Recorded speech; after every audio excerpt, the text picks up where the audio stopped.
Hello, habari rafiki yangu, nikusalimu kwa jina la Yesu Kristo aliye hai, na leo ningependa nikushirikishe kuhusiana na madhara yaliyo kwa mtu ambaye hafanyi mapenzi ya Mungu.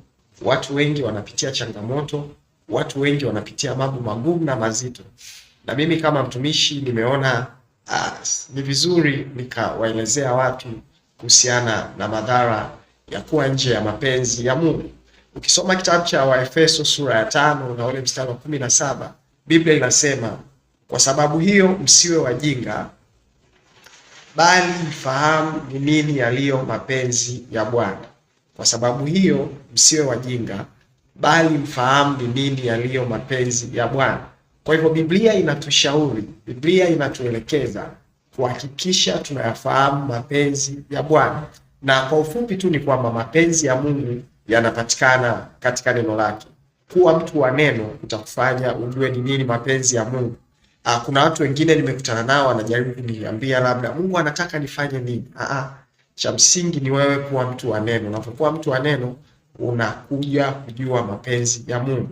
Sasa basi, ninaomba nikupeleke haraka sana kwenye madhara ya kuwa nje ya mapenzi ya Mungu. Kitu cha kwanza, utajikosesha kibali.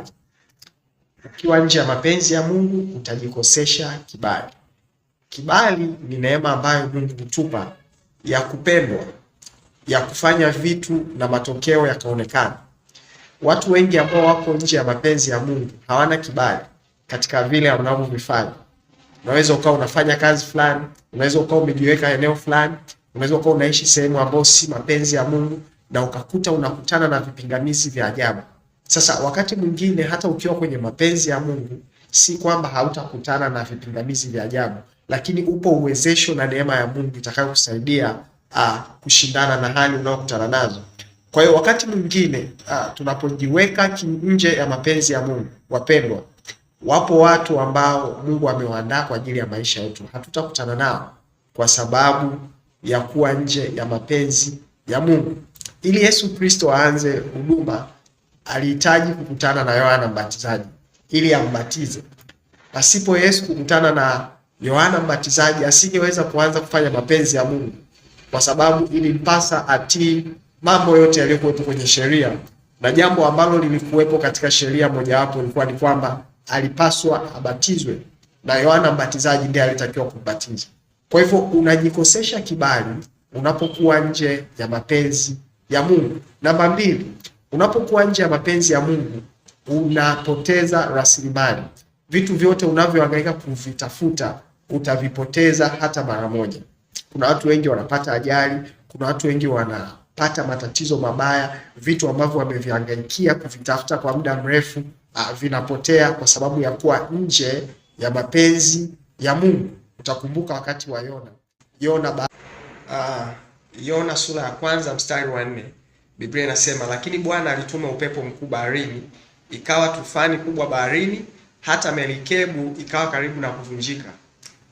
Mstari wa 5, basi wale mabaharia wakaogopa, kila mmoja akamwomba Mungu wake, nao wakatupa baharini shehena iliyokuwa merikebuni ili kupunguza uzito wake, lakini Yona alikuwa ameshuka hata pande za ndani za merikebu, akajilaza akapata usingizi. Kwa hiyo tunaona hapa kwamba baada ya Yona kukataa kufanya mapenzi ya Mungu, alisababisha upotevu wa rasilimali za mabaharia na wafanyabiashara mbalimbali ambao walikuwa wameweka mizigo yao, ambao walikuwa wameweka biashara zao kwa ajili ya kujipatia faida.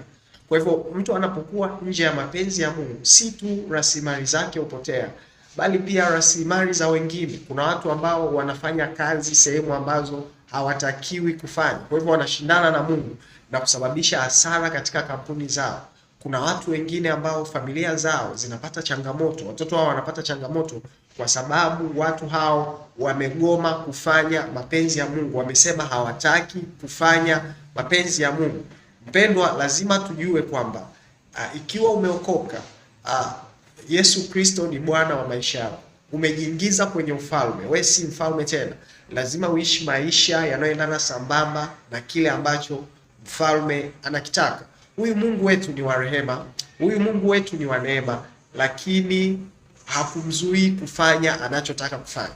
Kwa hivyo ikiwa unajua uko nje ya mapenzi ya Mungu, ninakushauri ufanye, kwa sababu zipo rasilimali nyingi ambazo unaweza ukawapotezea watu au ukapoteza katika maisha yako. Kuna marais mbalimbali ambao wamejiingiza kwenye urais kwa sababu ya mapenzi yao, si mapenzi ya Mungu, na kusababisha hasara katika nchi zao. Mungu atusaidie sana.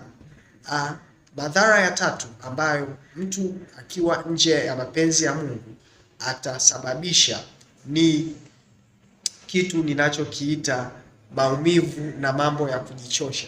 Unapokuwa nje ya mapenzi ya Mungu utaumia, na mara nyingi utafanya mambo yatakayokupelekea kujichosha. Paulo ni mtumishi wa Mungu ambaye aliitwa kwa ajili ya kuwafikia watu wa nje ya kabila ya Israeli. Aliitwa kwa ajili ya mataifa, watu ambao hawamjui Mungu. Lakini mtume Paulo alikuwa anatamani kwenda kwa wana wa Israeli kuwahubiria Injili. Ukisoma kitabu cha Matendo 14:19 utaona namna ambavyo Paulo alikuwa anapingana na Mungu. Mungu ameshamshauri, Mungu ameshamwelekeza kwamba Paulo, sehemu ambayo unatakiwa kwenda kuhubiri si sehemu ya Israeli, si kwa Wayahudi wenzako, ni kwa watu wa mataifa. Lakini alikuwa akipinga, na wakati akipinga na kwenda kwa Waisraeli nje ya mapenzi ya Mungu, alikuwa akipata maumivu. Alikuwa hawakumtaka Paulo ahubirie Injili. Ukisoma pale Matendo sura ya 14 na mstari wa 19, Biblia inasema, lakini Wayahudi wakafika toka Antiokia na Ikonio, wakawashawishi makutano, hata wakampiga kwa mawe Paulo, wakamburuta nje ya mji, wakidhania kuwa amekwisha kufa. Hawa ni watu ambao Paulo alikuwa anapenda kuhubiria, lakini walikuwa wakimpiga mawe, wakifikiria hata mpaka kwamba ameshakufa. Kwa hivyo mpendwa, kuwa ndani ya mapenzi ya Mungu ni jambo salama sana unapoendelea kuishi maisha yako hapa duniani. Na lazima tuishi maisha ya kujitathmini ikiwa tunatamani kuingia katika baraka ambazo Mungu ametupa katika maisha yetu. Wengi wanafikiria labda kwa sababu wana pesa nyingi, pengine ndio wako kwenye mapenzi ya Mungu. No, unaweza ukawa na pesa nyingi lakini hauko bado kwenye mapenzi ya Mungu. How do you evaluate? Unatathmini vipi kwamba uko kwenye mapenzi ya Mungu? Cha kwanza ni amani ya moyo. Ipo amani ya moyo ambayo mtu huwa nayo anapokuwa kwenye mapenzi ya Mungu. Haijalishi changamoto, haijalishi anachokipitia, haijalishi ana pesa hana pesa, kwa sababu yuko katika mapenzi ya Mungu. Anapata comfort of the Holy Spirit. Kuna faraja, kuna amani, kuna utoshelevu unapokuwa ndani ya mapenzi ya Mungu. Kwa sababu ninafanya huduma ya kitume ya kuzunguka maeneo mbalimbali, nimemwona Mungu katika maisha yangu. Nimemwona Mungu katika maeneo hatarishi. Amenitetea, amenilinda, amenifungulia fursa, amenikutanisha na watu ambao nisingekutana nao kama ningekuwa mhandisi, kwa sababu ya kusomea masuala ya uhandisi.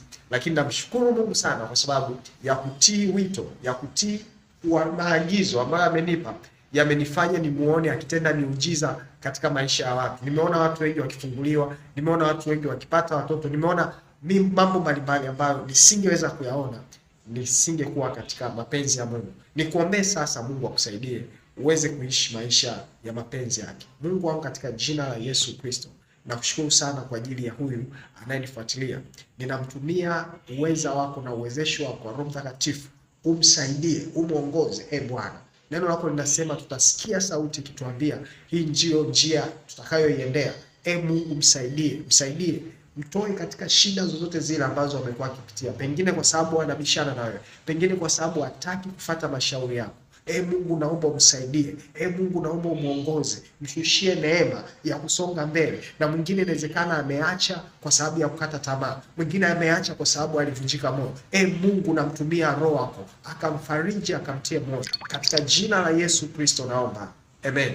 Mungu akubariki sana rafiki yangu. Najua Mungu ataendelea kukusaidia. Kumbuka tu kwamba Mungu ni pendo na ndani yake hakuna hofu. There is no fear in love. Hallelujah.